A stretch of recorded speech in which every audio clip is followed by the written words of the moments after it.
জোরে বলেন সুবহানাল্লাহ সুবহানাল্লাহ। বাবা জিন্দা ওলি গেলে দেখতে পাই খাজা মরা নাই রে জোর হবে না আরে খাজা বাবা জিন্দা ওলি গরিবে নামাজ জিন্দা ওলি গেলে দেখতে পাই খাজা মরা নাই রে খাজাও মরা নাই রে দয়াল রসুল বলে খাজা ভারতেতে যাও অন্ধকারে পড়ে আছে ভারতেরই গাঁও খাজা বাবা এলেন তিনি ভারতেরই বুকে এখন তিনি জেগে আছে অতি পরম সুখে আরে আশিকের দিলের খবর বলতে পারে জোর বলেন আশিকের দিলের খবর বলতে পারে সবই জেনে যায় খাজাও মরা নাই রে খাজাও মরা নাই রে আরে খাজা বাবা জিন্দা ওলি গরিবে নামাজ জিন্দা ওলি গেলে দেখতে পাই খাজা মরা নাই রে জোর বলেন আরে খাজা বাবা এলেন তিনি আজমির জমিনে আরে লাখো লাখো বেদিনেরা কালিমা পড়িলেন কি ঠিক না আরে খাজা বাবা এলেন তিনি আজমির জমিনে লাখো লাখো বেদিনেরা কালিমা পড়িলেন আরে খাজা বাবার লোটার ভিতর জোর বলেন আরে খাজা বাবার লোটার ভিতর আনা সাগরের পানি এটে যায় খাজা সুবহানাল্লাহ সুবহানাল্লাহ। মুসলমান ভাইরাও এ সূরা মানিকেরাও আমার আল্লাহ পাক আল্লাহ তাআলা বলছো গো আমার বান্দা বান্দিরাও তোমরা নবীকে পাওয়ার আগে আল্লাহর ওলিদেরকে চিনো কি গো যাদের দিলেতে অলির ভালোবাসা আছে আমার আল্লাহ বলছে তাদের দিলে নবীর ভালোবাসা আর যার দিলে নবীর মুস্তাফার মোহাব্বত থাকবে আমার আল্লাহ বলতেছে তার জন্য জান্নাত ওয়াজিব হয়ে যাবে আল্লাহু আকবার ইয়া রাসূলুল্লাহ জিন্দাবাদ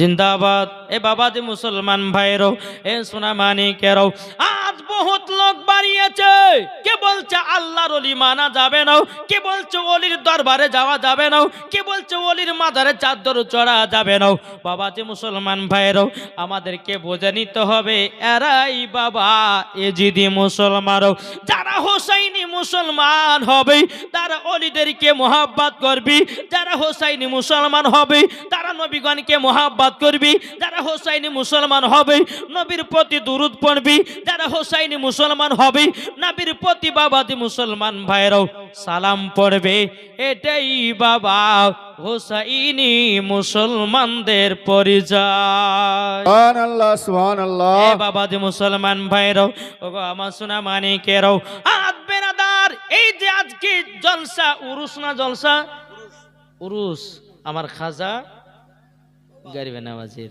জোরে বলেন না সুবহানাল্লাহ। আচ্ছা বলুন এই খাজা মঈনুদ্দিন ভারতবর্ষে যদি না আসতেন তা আমরা কি মুসলমান হতে পারতাম? আরে বোকা, যেই খাজা হাজার হাজার বেদিন কাফেরদেরকে কলমা পড়ে মুসলমান বানিয়েছে আর তুমি সেই খাজাকে ভুলে গেলে, তাইলে তুমি কেমন নবীর প্রেমিক হয়েছো? কি গো আমার কথা বুঝতে পারছেন কি? জি আসুন, আমি আপনাদের এই কুঠিরামপুরে এসেছি বাবাজি হোমিওপ্যাথি ওষুধ দেওয়ার জন্য। কি বললাম? কি গো হোমিওপ্যাথি ওষুধ মানে পর্যন্ত ভাবেন না যে আমি হোমিওপ্যাথি ওষুধ বিক্রি করি, এটা ভাবেন না। ওয়াজের ভিতরে হোমিওপ্যাথি ওষুধ দেব। হ্যাঁ, যদি মা বোনেরা হোমিওপ্যাথি ওষুধ যদি নেওয়ার ইচ্ছা যদি না থাকে তো মেলা থেকে তাড়াতাড়ি প্যান্ডেলের ভিতরে ঢুকেন। আমার নাম মৌলানা ওবায়দুল ইসলাম জামালি, এসেছি অতি তাড়াতাড়ি। আমি কিন্তু বাবাজি মা বোনদেরকে নিয়ে এমন ঝাড়াঝাড়ি ইউটিউবে গেলে আপনারা তাড়াতাড়ি দেখতে পাবেন। জি, যে সমস্ত মা বোনেরা আছেন মেলাতে এখানে ওখানে ঠেলা খাচ্ছেন, মায়েদেরকে বলো মাগো আপনারা খাতুনে জান্নাতের মতো নারী, আপনারা এদিক ওদিকে ছোটাছুটি না করে জান্নাতি বাগানে বসুন। এই জান্নাতি বাগানে কারা বসে গো? এই জান্নাতি বাগানে কারা বসে? যাদের দিলেতে নবী মুস্তফার মোহাব্বত ভরা আছে। জি, যাদের দিলেতে ওলির মোহাব্বত আছে, ওই ব্যক্তি কখনো মেলাতে বসতে পারে না, ওই ব্যক্তি কখনো চার দোকানে বসতে পারে না, ওই ব্যক্তি কখনো বাড়িতে ঘুমাতে পারে না। কেননা আজকে এই জান্নাতি বাগান আমার কমিটি ভাইরা সাজিয়েছে। জান্নাতি বাগান মানে একটা জান্নাতের টুকরা, আর জান্নাতের টুকরাতে একবার সুবহানাল্লাহ বললে আমার আল্লাহ বলতেছে তার 10টা গুনাহ মাফ হবে। সুবহানাল্লাহ সুবহানাল্লাহ।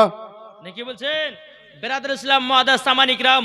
তাই মায়েদেরকে বলছি, মা এই মা খালা দেখছেন মায়েরা ভিড় লেগে গেছে, এই মা বোনেরা একটু আগে গেছেন না মা, আমি একটা কলি গজাল বলবো, একটু আগে চলেছেন।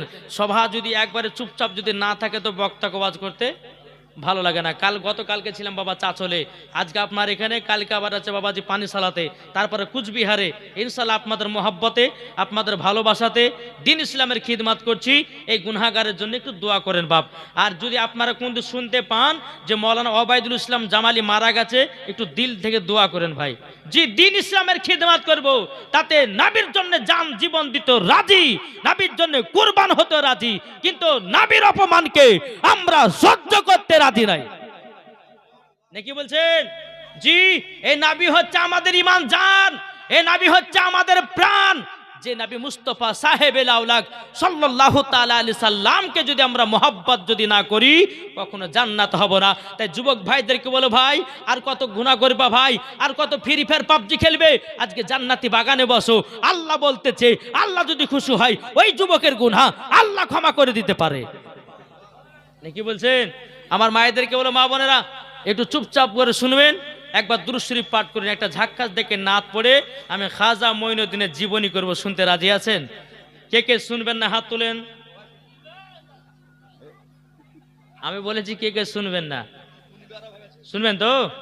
বলেন, জোরে বলেন ইয়া রাসূলুল্লাহ। একবার দূর পড়ুন, আল্লাহ আজমিরে ডাকো না খাজা। একটু জোরে হবে না? আজমিরে ডাকো না খাজা, আজমিরে ডাকো না। আজমিরেতে গিয়ে খাজা তোমার দিদার করিব, মনেরই জ্বালায় আমি সেথা গিয়ে মিটাবো। জোরে বলেন, আজমিরেতে গিয়ে খাজা তোমার দিদার করিব, মনেরই জ্বালায় আমি সেটা গিয়ে মিটাবো, সেটা গিয়ে মিটাবো। হায় রে জগৎবাসী তোমারও দিওয়ানা, আজমিরে ডাকো না খাজা, আজমিরে ডাকো না। আরে জয়পাল যোগী যখন জাদু ছেড়িল, খাজা পাকের খড়ম গিয়ে পিটে পিটে আনিল, পিটে পিটে আনিল। জয়পাল যোগী যখন জাদু ছেড়িল, খাজা পাকের খড়ম গিয়ে পিটে পিটে আনিল, পিটে পিটে আনিল। হায় রে জগৎবাসী তোমারও দিওয়ানা, আজমিরে ডাকো না খাজা, আজমিরে ডাকো না। জোরে কানো সুবহানাল্লাহ সুবহানাল্লাহ। মুসলমান ভাইরাও এ সোনা মানিকেরা, তাইলে বলুন খাজা জিন্দা না মুর্দা? জি জিন্দাও। এ বাবা যে মুসলমান ভাইরাও, ওগো আমার সোনা মানিকেরাও, আমার নবী মুস্তাফা স্বপ্নতে বাবা খাজা গরিবে নওয়াজকে বলতেছে, খাজা মঈনুদ্দিন যাও ভারতে যাও। স্বপ্নতে আমার নবী বলতে খাজা গরিবে নওয়াজকে, এই খাজা মঈনুদ্দিন যাও ভারতে তোমাকে যেতে হবে। খাজা মঈনুদ্দিন বলতেছে, বলে আল্লাহ ওগো রব্বুল আলামিন, ওগো আল্লাহর নবী, তবে আমি ভারতে যাব। আল্লাহর নবী গো, আমি তো ভারতের ম্যাপ জানি না, আমি তো রাস্তাও চিনি না। আমার নবী বলতেছে ওগো খাজা মঈনুদ্দিন, তবে শোনো গো শোনো, আজকে রাত্রি বেলাতে তুমি আরাম করবাও। আমার নবী বলতেছে তোমাকে ভারতের ম্যাপ স্বপ্নই দেখানো হবে। জোরে বলেন না সুবহানাল্লাহ। এ বাবাজি মুসলমান ভাইরা, খাজা মঈনুদ্দিন চিশতি সঞ্জার রহমাতুল্লাহ আলাইহি তিনি যখন রাত্রি বেলা আরাম করলেন, আরাম করার পর আমার নবী মুস্তাফা স্বপ্নতে বাবাজি ম্যাপ প্যাকে দেখিয়ে দিলেন। আমার খাজা মঈনুদ্দিন এক নয় দু নয় 40টা মুরিদকে নিয়ে বাবাজি ভারতের দিকে বাবা রওনা হলো। বাবাজি মুসলমান ভাইরাও, এদিকে পিতৃরাজা, এই পিতৃরাজা বাবা আপনার বিছানে ঘুমিয়ে আছে। তিনি আপনার স্বপ্ন দেখিল। কি স্বপ্ন? বলে এমন একজন আল্লাহর ওলি আসতেছে, তার হাতে যদি বায়াত না হও, এ পিতৃরাজা, তোমার সমস্ত ধন দৌলত সব ধ্বংস হয়ে যাবে। পিতৃরাজা বলছে এইরকম স্বপ্ন দেখেছি আমি, এই ভারতের মধ্যে কোনো ফকির বাবাকে ঢুকতে দেওয়া হবে না। পৃথ্বীরাজার সেনাবাহিনীকে বলে এক কাজ করো, সবাই সব দিকে দাঁড়িয়ে যাও, যদি কোনো ফকির মুখে ঢুকে তাদেরকে ঢুকতে দিবে না। বাবাজি মুসলমান, আল্লাহর কি কুদরত! এই বাবাজি মুসলমান ভাইরা, খাজা মঈনুদ্দিন চিশতি সঞ্জার রহমাতুল্লাহ আলাইহি বাবাজি তিনি এক পা দুপা করে আজমিরের দিকে রওনা দিল। দিল্লির সরজমিনে যখন বাবাজি এসেছি, আমার খাজা মঈনুদ্দিন বাবা 40টা মুরিদকে নিয়ে সর্বপ্রথমে আজানের ধ্বনি দিলেন। জোরে বলেন না সুবহানাল্লাহ। আজানের ধ্বনি দেওয়ার পরে আমার খাজা মঈনুদ্দিন সমস্ত মুরিদগণকে নিয়ে বাবাও আল্লাহর ইবাদতে পাগল। এদিকে পিতৃরাজার কানে খবর গেল, এ পিতৃরাজা, যেই ফকিরের ভয় তুমি করতেছিল, ওই ফকির তো আজমিরে চলে এসেছে, ওই ফকির তো দিল্লির সরজমিনে চলে এসেছে। পিতৃরাজা বলতেছে এক কাজ করো, যাও ওই ফকির বাবাকে জলদি করে দিল্লির সরজমিন থেকে তাকে তুমি তাড়াইয়া দাও। পিতৃরাজা কি করলো? 10 জন সেনাবাহিনীকে পাঠালো। আমার খাজা মঈনুদ্দিন জমিনে বসে আল্লাহর ইবাদত করতেছে। বাবাজি কে হাত ধরেছে, 2 হাত ধরেছে, কে পা ধরেছে। বাবাজি সমস্ত আপনার 10 জন মানুষ এসে বাবা আমার খাজা মঈনুদ্দিনকে আল্লাহর কি কুদরত, জমিন থেকে এক চুল পরিমাণ ছাড়তে পারে না। সুবহানাল্লাহ, সুবহানাল্লাহ। আমার আল্লাহ বলছো, রে পিতৃরাজা, আমি খাজা মঈনুদ্দিনের ওসিলা দিয়ে আমি ভারতে ইসলাম প্রচার করতে চাই। আজ কিছু দল বাড়িয়েছে, এরা বলছে ওলি মানা যাবে না, এরা বলছে ওলির দরবারে যাওয়া যাবে না। এ বাবাজি মুসলমান ভাইরাও, খাজা মঈনুদ্দিন যদি ভারতে না আসতেন, আমরা মুসলমান হতে পারতাম না, মাথায় পাগড়ি বাঁধতে পারতাম না, গায়ে বাবা আপনার কিনা জুব্বা জামা পাঞ্জাবি পড়তে পারতাম না, আমরা নামাজ পেতাম না, কোরআন পেতাম না, হজ পেতাম না, যাকাত পেতাম না। যেই আপনার ওলির জন্য সব পেলাম, আর তুমি ওলিকে নিয়ে দুশ্মনী করছো, তাইলে তুমি নামাজ পড়লে পরে আমার আল্লাহ বলতেছে ওই ব্যক্তির নামাজ কবুল হবে না। আরে যে ওলির মাধ্যম দিয়ে তুমি নামাজ রোজা পাইলে, আর সেই ওলিকে নিয়ে তুমি দুশ্মনতা করছো, তাহলে কিভাবে তোমার নামাজ হতে পারে? কি গো, ঠিক কিনা? বাবাজি মুসলমান ভাইরাও, এ সোনা মানিকেরাও, 10 জন আসলো, খাজা মঈনুদ্দিনকে বাবা টেনে তুলতে পারলো না। 10 জন আপনার পিতৃরাজার কাছে গিয়ে বলতেছে, এ পিতৃরাজাও, আমরা খাজা মঈনুদ্দিনকে আমরা 10 জন ধরে ছাড়তে পারলাম না। বলে 20 জন যাও, 20 জন আসলো, তুলতে পারলো না। বলে 30 জন যাও, 30 জন তুলতে পারলো না। 40 জন যাও, তুলতে পারে না। আমার খাজা মঈনুদ্দিন বলছো, রে পিতৃরাজার লোকেরা শুন, তোরা যদি দুনিয়ার মানুষ যদি নিয়ে এসে আমাকে ছাড়িস, তবুও তুই চুল পরিমাণের তুলতে পারবি না। এবার পিতৃ রাজা বলতেছে যাও 100 জনা যাও। 100 জন আসার পরে খাজা মঈনুদ্দিনকে বলছে ফকির বাবাও তোমাকে ভালো কথা বলতেছি, এই জমিন থেকে উঠে তুমি এই দেশ ছেড়ে পালিয়ে যাও। আমার খাজা মঈনুদ্দিন বলছে এই জমিন পিতৃ রাজার নয়, এই জমিনের মালিক হলো আমার আল্লাহ। কি গো ঠিক না? বাবা যে মুসলমান বলে আল্লাহর জমিন, এমন কোন বাপের লাল নাই যে আমাকে জমিন থেকে উঠাতে পারে। 100 জনা বাবাজি তারাও ঘুরে গেল, জোরে বলেন জি।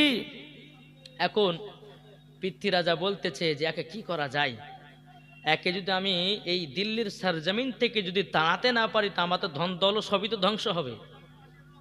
ভয়, কত ভয় বাবাজি মুসলমান ভাইরও এ সোনা মানিকেরও। খাজা মঈনুদ্দিন ওই জমিন থেকে উঠে বাবা আবার টুকটুক টুকটুক করে এগিয়ে গেলেন।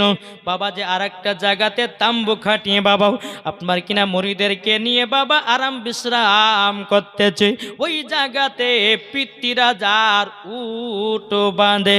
এ বাবাজি মুসলমান ভাইরাও পিতৃ রাজার লোক পিতৃ রাজাকে গিয়ে বলছো গো পিতৃ রাজা, যে জায়গাতে আমরা উট বাঁধি ওই জায়গাতে ওই ফকির বাবা 40 জনাকে নিয়ে তাম্বু খাটিয়ে যেন আরাম করতেছে। পিতৃ রাজা বলতেছে যাও ওদেরকে তাড়িয়ে দাও, তাড়িয়ে দাও, তাড়িয়ে দাও।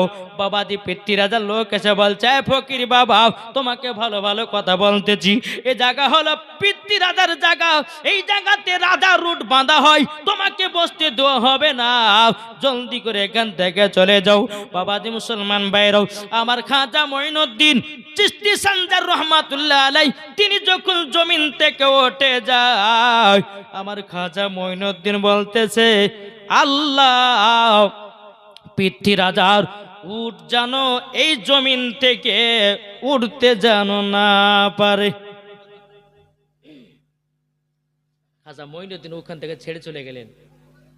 বাবাজি পিতৃ রাজার লোকেরা সব উটগুলোকে বা আপনার খামাতে নিয়ে যাবে, কিন্তু উট উঠে না।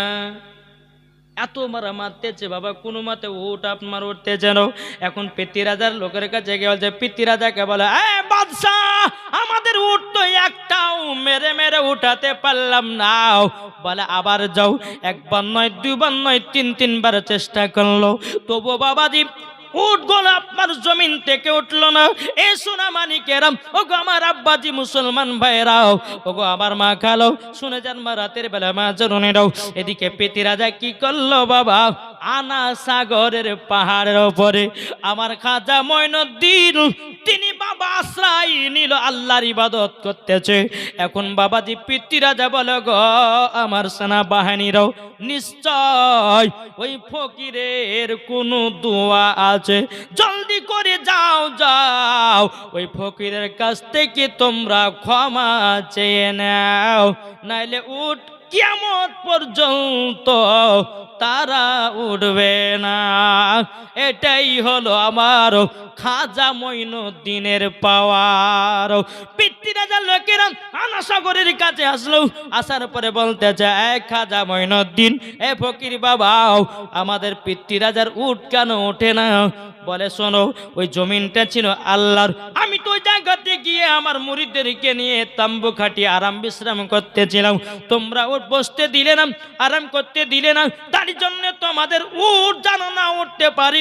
এই দোয়া আমি আল্লাহর কাছে করেছি, আল্লাহ আমার দোয়া কবুল করে নিয়েছে, তোমাদের উট কোনোদিন ওই জায়গা থেকে উঠবে না। এখন বাবা পিতৃ রাজা লোকেরা বলছে হুজুর ক্ষমা করে দেন, ভুল হয়ে গেছে, উট জানো উঠে যাও। আমার খাজা মঈনুদ্দিন বলছে যাও তোমাদের সমস্ত উটগুলো উঠে জানো দাঁড়িয়ে আছে, জোর বলেন সুবহানাল্লাহ সুবহানাল্লাহ। মুসলমান ভাইরাও এ সোনা মানিকেরাও এদিকে আপনার পিতৃ রাজার সমস্ত লোক আপনার উটের কাছে গিয়ে দেখতেছে সমস্ত উট বাবা হেঁটে বেড়াতেছে, জোরে বলুন না সুবহানাল্লাহ। তবু কিন্তু পিতৃ রাজা ছাড়ে না, একে যেমন করে হোক দিল্লির সরজমিন থেকে দাঁড়াতে হবে।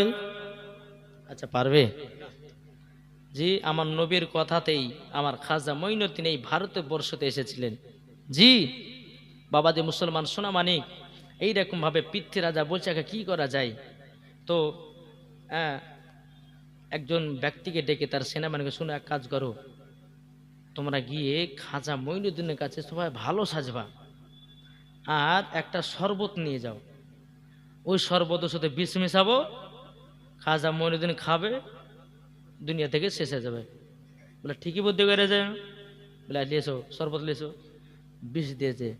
বিষ দিয়েছে বাদশার কাছে, আপনার বাদশার কাছ থেকে নিয়ে বাবা যে খাজা মঈনুদ্দিনের কাছে গেলে, এই খাজা মঈনুদ্দিন, আর আপনার সাথে আমরা ঝগড়া করব না, আর কোনো দুর্নাম করব না, লেন আপনার জন্য একটু শরবত নিয়ে এসেছি। আমার খাজা মঈনুদ্দিন ওই বিষের শরবতটা যখন বিসমিল্লাহ বলে পান করেছে, এদিকে বাবা পিতৃ রাজার কলিজা ছটপট ছটপট করতেছে। এদিকে পিতৃ রাজা বাবা ছটপট ছটপট করতেছে, এদিকে পিতৃ রাজা দৌড়ে বাবা আমার খাজা মঈনুদ্দিনের কাছে এসেছি, হুজুরকে মাফ করে দিন, আপনাকে মারার চেষ্টা করেছিলাম, আপনি বিশালা শরবত পান করতেছেন, ক্ষতি হচ্ছে আমার, আর জীবনে কোনোদিন ক্ষতি করব না। তাই কবি বলতেছে, শোনো খাজাও আজমিরে হিন্দুস্তানের ইসলাম জারি, জোরে বলেন শোনো খাজাও আজমিরে হিন্দুস্তানের ইসলাম জারি। শরবত সাথে বিষ মিশিয়ে খাজা বাবার কাছে পাঠিয়ে দিলে, শরবতের সাথে বিষ মিশিয়ে খাজা বাবার কাছে পাঠিয়ে দিলেন। খাজা যখন পান করিল, পিতৃ রাজা ছুটে এলো। খাজা যখন পান করিল, পিতৃ রাজা ছুটে এলো। শোনো খাজাও আজমিরে হিন্দুস্তানের ইসলাম জারি। আরে খাজা বাবা আল্লাহর ওলি, আসলেন তিনি আজমির শরীফ, জোরে বলেন। আরে খাজা বাবা আল্লাহর ওলি, আসলেন তিনি আজমির শরীফ। লাখ লাখ মুসলমান করিল খাজা বাবার দরবারে, সুবহানাল্লাহ, সুবহানাল্লাহ। লাখ লাখ মুসলমান করিল খাজা বাবার দরবারে। শোনো খাজাও আজমিরে হিন্দুস্তানের ইসলাম জারি, জোরকান সুবহানাল্লাহ। এই বাবাজি মুসলমান ভাইরাও, এ সোনা মানিকেরাও, পিতৃ রাজার লোকেরা বলতেছে, বলে হুজুর আর আপনার সঙ্গে অন্যায় আর করব না, আমার হুজুরকে ক্ষমা করে দিন, আপনি বিশালা শরবত পান করতেছেন, আর পিতৃ রাজার কলিজা টুকরা টুকরা হতেছে। এটাই হচ্ছে ওলিদের পাওয়ার, জোরে বলেন। একটা ওলি বলতে, টগো খাজা মঈনুদ্দিন আর আপনাকে জ্বালাবো না। আমার খাজা মঈনুদ্দিন বলছে, এদিকে এসো, পিতৃ রাজা পেটে হাত দিলে, বুক থেকে পেটে হাত দিলেন, তার জ্বালা যন্ত্রণা সব কমে গেল, জোরে বলে সুবহানাল্লাহ। জি, জ্বালা যন্ত্রণা যখন বাবা কমে যাও, আবার পিতৃ রাজা বাড়িতে গেছে, আবার কিন্তু বাবা ওই রকম না, একে ছাড়া যাবে না, যেমন করে হোক একে এই দিল্লির সরজমিন থেকে তাড়াতে হবে। এই খাজা মঈনুদ্দিনের জীবনে কমসে কম 4 দিন করলে পরে শুনে মজা লাগে, যে একবার শুরুতে, তাও তো বাবা যে 4 দিন হলে পরে শুনতে একটু মানে বুঝতে পারবেন বা ভালো লাগবে। কমসে কম যদি আপনার 7 রাত্রে খাজা মঈনুদ্দিনের জীবনী শুনেন, খোরাসান থেকে আপনার ভারতে আপনার কিনা, তারপরে আপনার দিল্লির আউলিয়া একজন ছিলেন বেরাদুল ইসলাম, এইরকম নিয়ে আমার গাউসে পাকের সঙ্গে সাক্ষাৎ হবে, এইরকম ভাবে নিয়ে বহুত ঘটনা পড়েছে খাজা মঈনুদ্দিনের। জি, লাস্ট পজিশনে তখন ভারতবর্ষে আসলো সবকে মুসলমান বানার জন্য, জোরে বলেন।